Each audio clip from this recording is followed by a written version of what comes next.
A paz do Senhor Jesus a todos. Estamos começando mais um programa Viver na Palavra da Igreja Cristã. Deus é a Palavra. O programa... Por trás de todo mal, há sempre uma ação direta ou indireta de espíritos enganadores.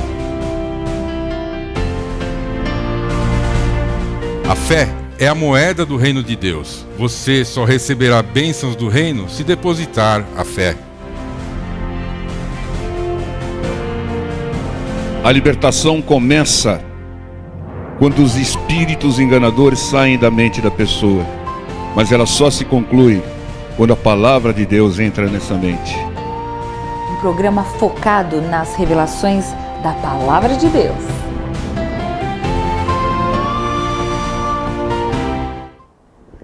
A paz do Senhor a todos, irmãos. Estamos começando mais um programa Viver na Palavra da Igreja Cristã. Deus é a Palavra. Um programa focado nas revelações da Palavra de Deus. E vamos meditar na Palavra de Deus. Pesque e ilumine vidas. Vamos ler lá em Mateus 4, 18 e 19. E Jesus, andando junto ao mar da Galileia, viu dois irmãos, Simão, chamado Pedro, e André, os quais lançavam as redes ao mar, porque eram pescadores. E disse-lhes: Vinde após mim, e eu vos farei pescadores de homens.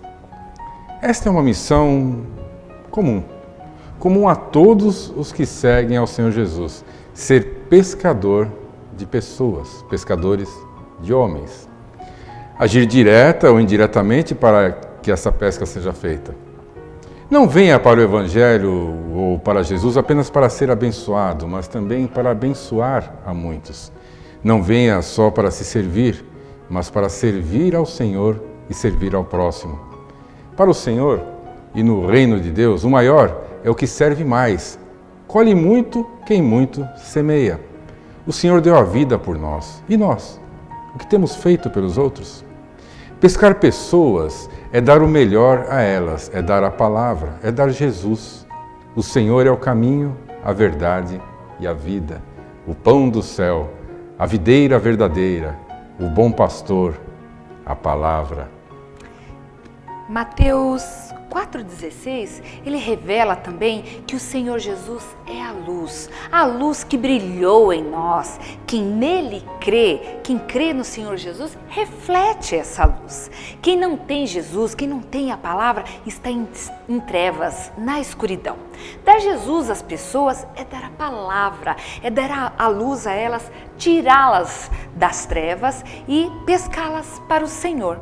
Quando fazemos isso, nós servimos a Deus, nós damos frutos a Deus, nós damos frutos a Ele e recebemos cada vez mais dele. Seja um pescador de almas, contribua direta e indiretamente para a evangelização e conversão de pessoas. Dê frutos para Deus e receba dele mais sementes para semear. Você quer crescer? Você quer prosperar? Quer receber mais do Senhor? Entregue mais para Ele. Dê frutos ao Senhor. Pesque, ilumine vidas. Leve o Evangelho para que as pessoas sejam alcançadas pelo amor que você já foi alcançado, pelo amor de Jesus. Amém. Vamos orar, irmãos. Querido Deus e amado Pai, nós agradecemos, Pai, cada vez mais a Tua presença em nossas vidas, Pai amado. Nós pedimos, Pai, que nós possamos cada vez mais buscar almas para engrandecer o Teu reino, Senhor. Falar cada vez mais do Teu amor. Que nós possamos dar muitos frutos para Ti, Senhor. E que cada vez mais a Sua palavra seja semeada nos corações. E nós fazemos tudo, Pai, porque nos traz grande felicidade verem pessoas saindo das trevas e indo para a Tua luz. Da mesma forma que a luz um dia se fez presente e se faz em nossas vidas, que nós possamos cada vez mais levar essa luz adiante para as pessoas que estão nas trevas, Pai. E que seja feito tudo de acordo com a Tua vontade, em nome de Jesus. Amém. Amém. Amém, irmãos. Fiquem conosco. Vamos assistir a mais uma pregação que foi levada lá na nossa igreja. Fiquem todos na paz do Senhor. Deus abençoe a todos. Fiquem na paz do Senhor Jesus. Amém. Sonda-me, Senhor, e me conhece. Quebranta o meu coração. coração. Oh, Jesus, transforma-me conforme a tua palavra e enche-me até que em mim se ache só a ti.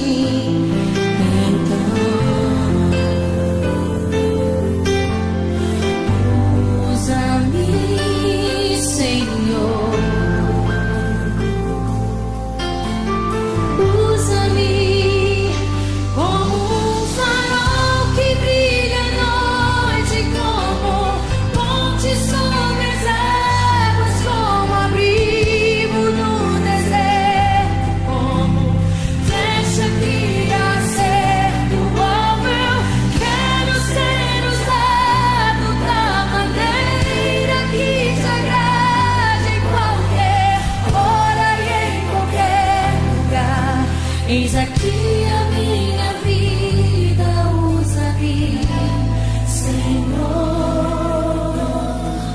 usa-me.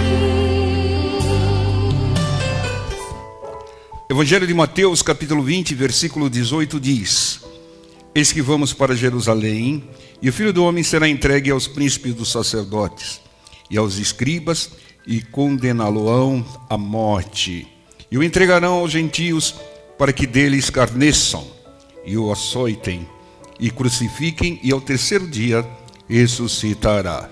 São palavras do Senhor Jesus, descrevendo aquilo que iria ocorrer com ele. O Senhor sabia, e sabia com detalhes o que lhe aconteceria. O Senhor sabia, mas ele fazia questão de cumprir o plano, e fazia questão de revelar isso aos discípulos, para que os discípulos não fossem surpreendidos quando começasse a ocorrer a prisão e a perseguição e a tortura.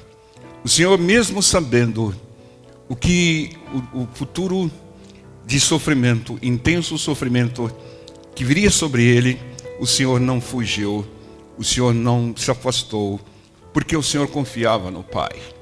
O Senhor confiava integralmente, totalmente no plano do Pai, na palavra do Pai.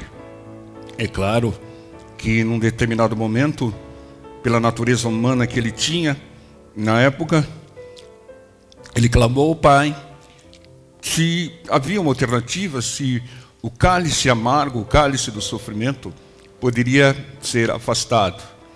Mas no interior ele sabia que o plano que Deus estabelece sempre é o melhor plano. Ou seja, não há, vamos dizer assim, uma mudança do plano de Deus. Porque Deus, Ele respeita o livre-arbítrio de todos, inclusive o livre-arbítrio do Filho. Tá? E quando Ele estabelece o plano, quando Ele estabelece as regras, quando Ele dá a ordem, há duas expectativas para nós. Deus é onisciente, Ele sabe o que vai acontecer. Mas para nós podemos dizer sim ao plano de Deus, ou podemos dizer não ao plano de Deus. Quando a gente diz não, está falando a nossa carne, está falando o nosso sentimento, está falando as nossas emoções, está falando de certa maneira a nossa incredulidade no plano de Deus. Quando alguém diz não, quando Deus manda alguém para Nínive e essa pessoa vai para Tarsis, ela está dizendo simplesmente não ao plano de Deus. O que acontece? Deus, Ele vai agir. Ele pode agir de duas maneiras. Ele pode tratar essa pessoa, procurar uma outra pessoa, ou pode tratar essa pessoa e fazer com que essa pessoa mude a sua opinião, como aconteceu com o Jonas, mas não aconteceu com o Judas. Entendam, depois que Judas entregou o Senhor, veio a ele um arrependimento Só que ele não voltou ao Senhor. Irmãos, nós temos que nos arrepender e ficar com o Senhor. O Judas se arrependeu, mas se afastou. Ele estava bombardeado na mente pelo inimigo e foi ao suicídio. Irmãos, quando nós respondermos a palavra de Deus através da nossa vontade, das nossas emoções, quando nós dissermos não a um chamado de Deus, a direção de Deus, se prepare, irmãos. Se prepara, porque Deus vai tratar. Ele pode levantar um outro, mas Ele pode continuar investindo em você, sabendo que você vai mudar de direção e mudar de ideia. O Senhor Jesus, Ele sabia tudo aquilo que Ele ia sofrer, mas Ele não mudou de ideia. Tá? Ele continuou seguindo o plano do Pai. Pediu uma alternativa, é claro, né, pela sua carne. A carne é fraca, como Ele mesmo descreveu, mas Ele ficou com vontade do Espírito. Esse é o grande ensinamento para nós, irmão. Muitas vezes Deus manda você fazer algo, irmãos, e você arruma um caminhão de desculpas. Não faça isso, irmãos. Quando Deus está chamando, quando Deus está ordenando, Ele sabe o que está fazendo. Diga sim a Deus. Diga sim a Deus e Ele vai te capacitar. Aquele caminhão de desculpa vão ser desfeitas uma a uma. A desculpa que deu Gideão foi desfeita. A desculpa que deu Moisés foi desfeita.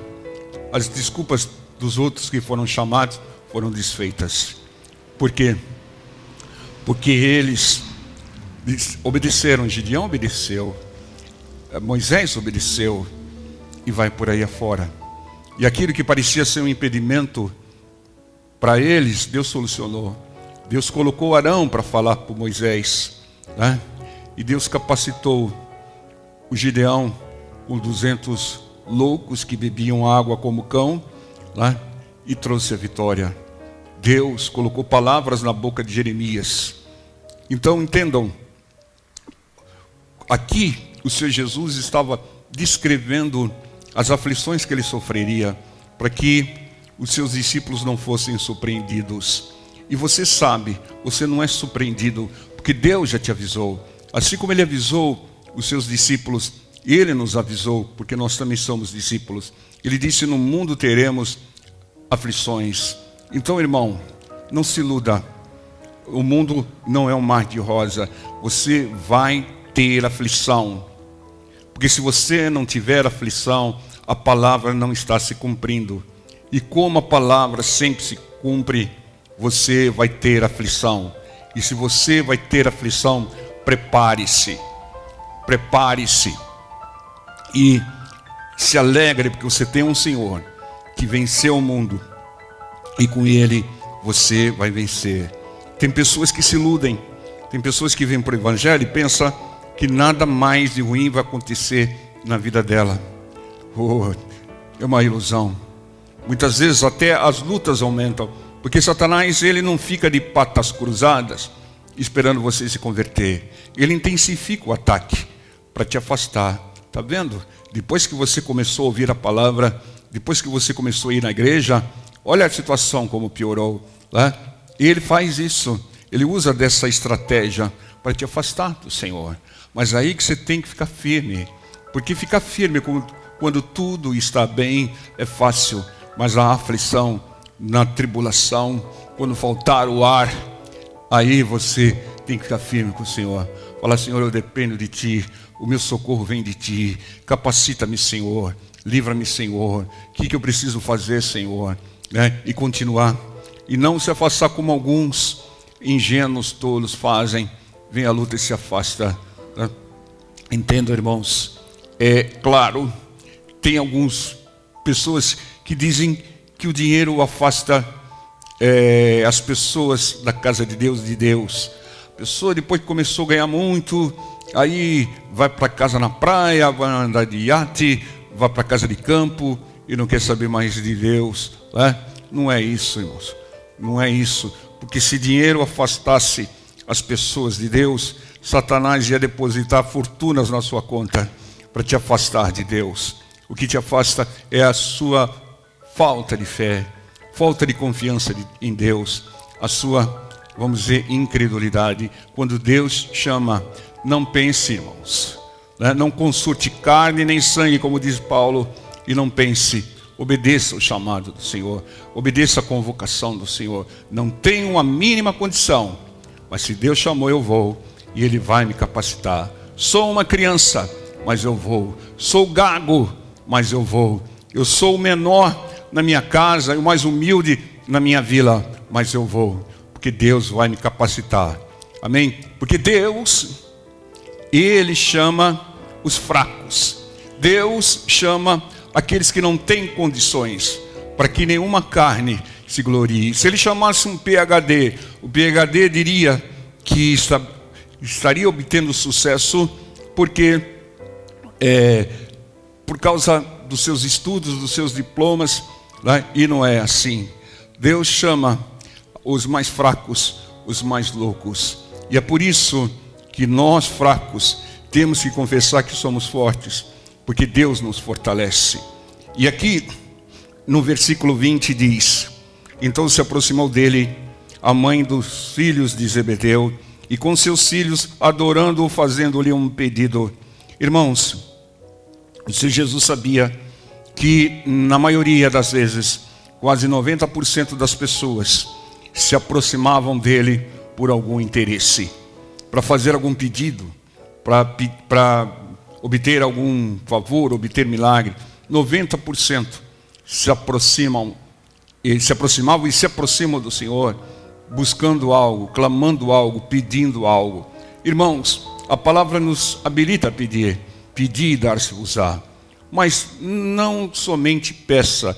Temos muitas necessidades e temos que pedir a quem não tem limites para nos atender. Mas não peça apenas.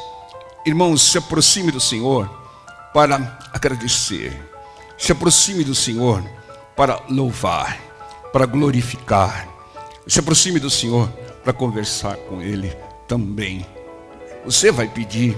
Precisamos do poder de Deus, precisamos dos milagres de Deus, mas a nossa aproximação com o Senhor não pode ser só por isso, né? A nossa aproximação tem que ser pela grandeza do Senhor, pela honra de estar na presença do Senhor, pelo prazer de estar andando com o Senhor, para agradecer pela vida, afinal de contas estamos vivos, agradecer, louvar, glorificar, exaltar o nome do Senhor. Quando é que Deus fez um terremoto? Quando Paulo e Silas estavam pedindo? Não, eles estavam orando e louvando a Deus. Não pediram, mas Deus fez. Deus fez um terremoto, não com o objetivo de soltá-los, como nós já pregamos, mas com o objetivo de converter um carcereiro e sua família. Então entendam, nós temos que se aproximar cada vez mais do Senhor, não só para pedir. Quando você iniciar uma oração, você comece exaltando o Senhor, e não comece pedindo. Quando você começar uma oração, diga: Pai nosso que estás nos céus, glorificado, exaltado, santificado seja o seu santo e poderoso nome. Louve, agradeça, né, a Deus. Aí depois você vai pedir, né? Você vai pedir para que livre da tentação, vai pedir o pão de cada dia e vai por aí afora. Mas antes, entre na presença do Senhor, glorificando, exaltando, louvando. Amém?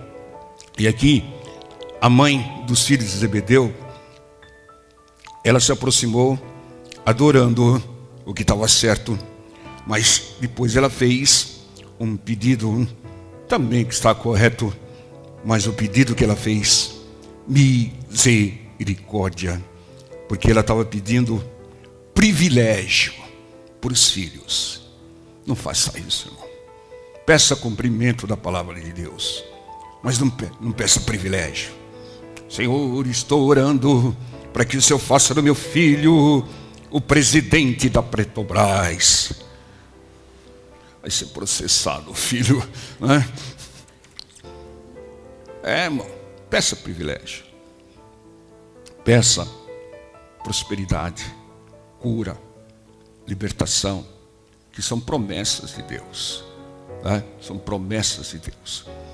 Tu peça e me indique isso.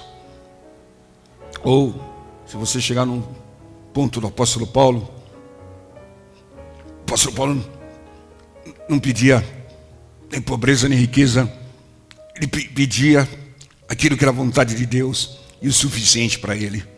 Ele confiava na direção de Deus. Amém, igreja? Versículo 22, 23. Jesus, porém, respondendo, disse: não sabeis o que pedis. Podeis vós beber o cálice que eu hei de beber, e ser batizados com o batismo com que eu sou batizado? E dizem-lhe eles: podemos. E diz ele, o Senhor: na verdade bebereis do meu cálice, mas o assentar-se à minha direita ou à minha esquerda não me pertence dá-lo, mas é para aqueles para quem meu Pai o tem preparado. Irmãos, muitos não sabem o que pedem. Muitos pedem supérfluo, pedem privilégios, né? Pedem coisas que não sabem nem para que estão pedindo, né?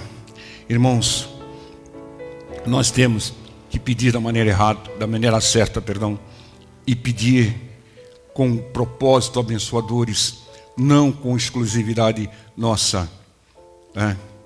Eu quero milagre, eu quero viver, mas eu não quero viver e milagre para desfrutar, para passear por aí.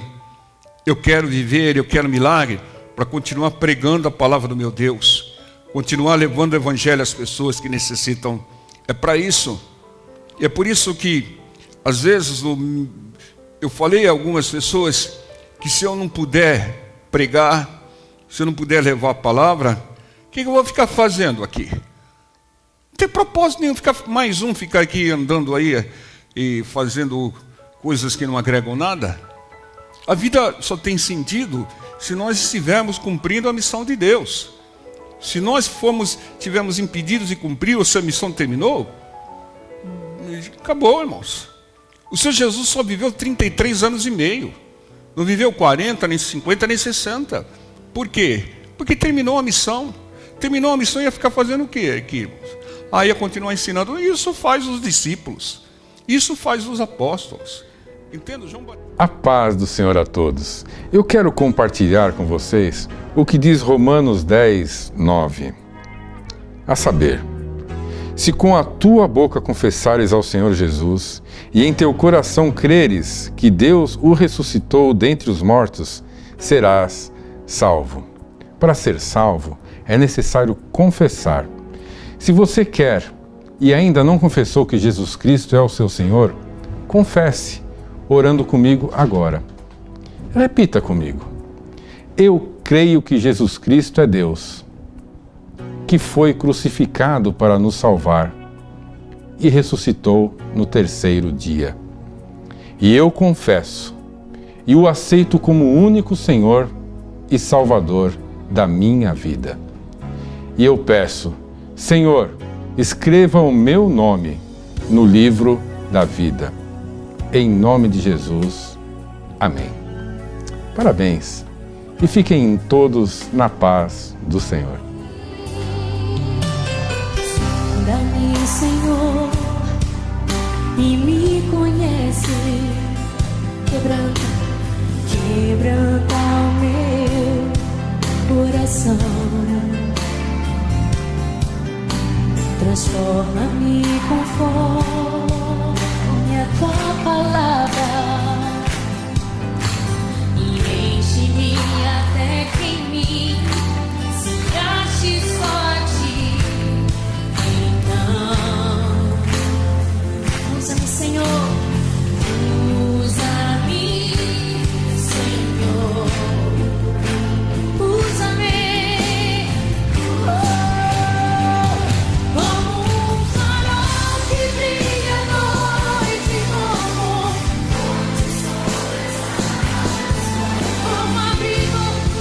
No deserto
A paz do Senhor Jesus a todos. Eu quero compartilhar com vocês um texto muito conhecido, que está lá em Marcos 16,15. E disse-lhes: Ide por todo o mundo, pregai o Evangelho a toda criatura.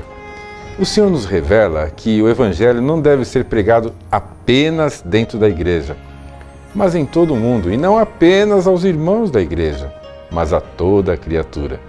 Por isso, nós decidimos levar o Evangelho porta afora da igreja através da televisão.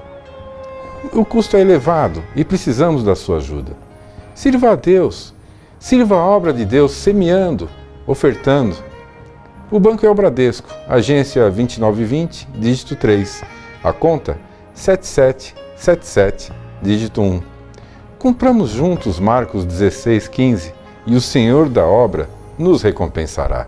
Agradecemos e fiquem todos na paz do Senhor.